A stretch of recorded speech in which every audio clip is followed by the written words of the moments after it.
ذکر شاعر وی لا تسألن بني آدم حاجة.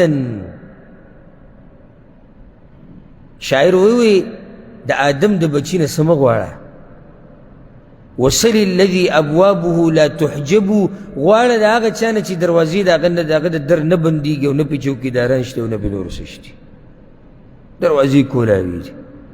بیا وایي الله یغضب ان ترکت سؤاله وبني آدم حين يسأل یغضب. الله په دې غوسه کېږي او په غضب کې کېږي چې څوک ترې څه ونه غواړي، او د آدم بچی په دې غوسه کېږي چې څوک ترې څه وغواړي. بیا هم خلک د آدم په بچي پسې روان دي، حالانکې هغه په سوال لکه هغه په سوال خفه کېږي غوسه کېږي، ته بیا هم هغه ته ناستې. دغه خپل رب نه یې غواړه، دقه د آدم د بچي به ټول ستا طرف ته راواړي او ستا دپاره به یې مسخر کړي. اوس ګوره د آدم د بچو سره ناشنا طبیعت دی، که خبره مې شروع کړه اوږده خبره به شي. د هغه وخته پورې د سره ښه محبت کوي او د اکثرو دی، ټول نه یادو، او هغه چې کوم مستثنا دي هغه ډېر لږ دي، خو اکثر د عادت دی د انسانانو چې ډېره مضبوطه یارانه ښه ټوغې ټکالې ښه مزېدار ګپ شپ او مجالس د هغه وخته پورې چې څو پورې د څه ته ضرورت نه وي راغلی. که چېرته یو ورځ بیمار شو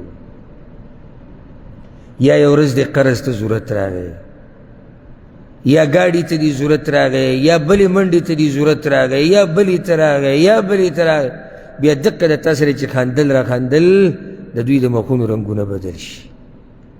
که نه زما دا خبره غلطه ده؟ غلطي ما ته وایي ستا دا غلطه دي صحیح که نه؟ ته د چا نه څه مه غواړه، والله تا ته دا وایې وایي تالي کې به در سر راوړو، رور یم ستا ملګری یم، هلته ته روغ یې، ته برابري، ته قرض نه دی غوښتی، تاسې ده ته مصیبت چې د باندې راشي بیا ده ته خواسې وګوره که نه. دا چې تالي کې دله سر راوړي چې دی بیا څه کوي، شتي ما وایي شتي، هغه خلک شتي خو هغه لږ دي. اکثر د آدم د بچو عادت دغه دی چې څه خدمت دې ترې وغوښته او څه دې ترې وغوښتو نو په دې طبیعت خرابېږي. بلکې غواړي هم داسې ملګری، بعض وایي وی الله دې داسې ملګري او داسې خپلوان راکړي چې نه بیمارېږي نه غریب کېږي نه یېرېږي او نه ورته څه مسله راځي. زارېږه وایي د داسې یار موږ به ورته دا ډکوسلې ولو چې تا نه زار تا نه قربان تا نه، او د هغه څه ته ضرورت نه راځي، نو څومره مزه کوي. خو چې په رښتیا د پسې راشي ور وټکوي چې لکه ما ته دې مسلې ضرورت دی. دا د آدم د بچو حال دی د اکثر، او رب العالمین نه چې څومره غواړي دومره ورته ته ورنږدې کېږي.